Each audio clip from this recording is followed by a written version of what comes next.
Welcome to One-on-One with Colette Linden. We're here with Stephan Kinach, Ward 4. Hi, Stephan. How are you today? Hi. Nice to be here today, Colette. Well, thank you for being here. We appreciate that. And, you're here on a special day. It's the first day the kids are back to school. So things are now heating up in regular school life, but they're also heating up on the campaign. So let's start there. Tell me a few things that you're running on. Okay, so for myself, what interested me in city politics was I was away school internationally for about 5 years. Yeah. And I returned to Sault Ste. Marie, and I've noticed a lot of big changes since then. Mm-hmm. Things like speeding, more aggressive driving, the opiate crisis really taking off, I would say, probably over COVID. Yes. And just general issues of infrastructure, for example, neglect and things not being done in a timely manner. For example, they just painted the lines this year in August on the roads. Yeah, I know. There's been a few comments into the newsroom about that for sure. Yeah. Things seem to take a while to pass. So if you were to sit in City Hall, sit as a councillor in City Hall, tell me how you would get those issues expedited and pushed through. And again, how would you go to the community and ask them, hey, what are some issues, or especially in your ward, what are some issues that we can discuss and how can we make things better? So from my research from the questions you guys have been giving us every week, so I've been reading up a lot of different topics, and the things I've noticed from what City Council has been doing over the last 4 years and what people want are almost two different things. There's been a lot of projects being almost pushed through council, expedited quickly without consultation of citizens. For example, the downtown plaza, where I think they held 2 Zoom meetings. We had about 25 people in attendance for that, and then 200 people responded to the online survey that you guys held. So we had about, let's say, roughly about 250 residents of Sault Ste. Marie consult on an $8.8 million project, right? So I don't think that was right to push that through. The consultation time was only 2 weeks, obviously for something that big and that expensive, and considering we didn't even get the grant money that we needed from provincial and federal, it should have been waited until the new council was there in the fall and voted on again. I think many would agree with that statement for sure. As you're going on your campaign trail, and again, I think it would be speeding up now that we're back to school and it's September, so all that push to rejuvenate and be renewed. So tell me some of the things that you're hearing from your constituents in your ward, being Ward 4. All right, so I live on Bainbridge, so I live on the hill part of Bainbridge.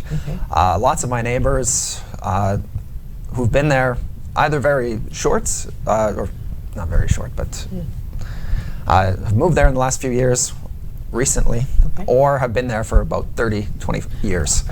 So it gets, I've been door knocking up and down the streets, been talking to my neighbors, and our street is speeding is a big thing.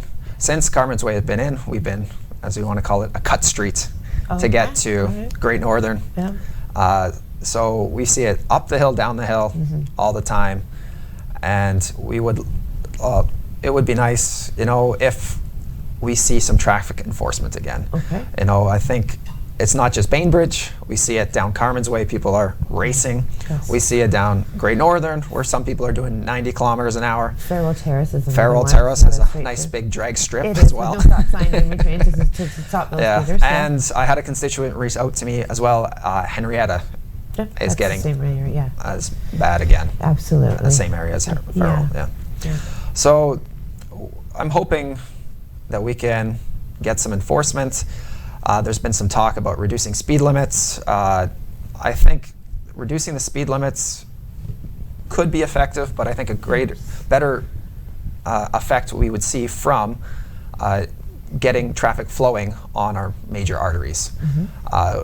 What we've noticed if just driving here today, I was at the light at 2nd Line and Great Northern Road. Oh, for a little bit, I guess. Turning left. So I was waiting for 2 lights. When I got into the lineup, I was already lined up at Second Line at Good Life to turn left at the Great Northern Road, and I didn't get through, so I had to wait till the next light. So that's 2 lights. So obviously people are avoiding the major arteries because they don't want to sit in traffic. So if we would make that flow a little bit better, I think that would alleviate the congestion through our neighborhoods and the cut streets and the people cutting through the neighborhoods to get around lights. And the other thing in residential zones, Toronto does it, we can do speed bumps. I know we can't do probably permanent speed bumps, but they have the speed bumps where they spike them into the ground and take them away for the winter for plowing. So if we can't get the people to stop, that would be a measure we could take forward, and I believe that will stop people from speeding because they risk damaging their own property, their own vehicles. Absolutely, good idea. One last question for you, Stephan.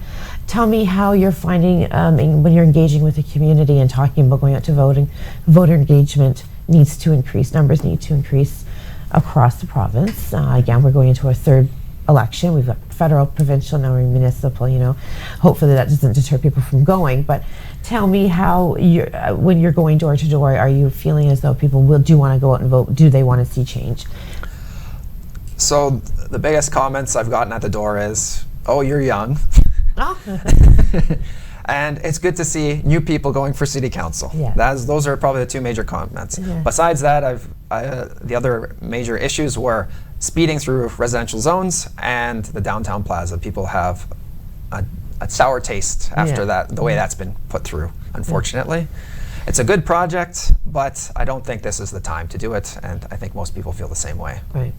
Okay, well, if you are elected in, it looks like you've got some great ideas, and some work ahead of us to get Sault Ste. Marie in the direction in which you see it.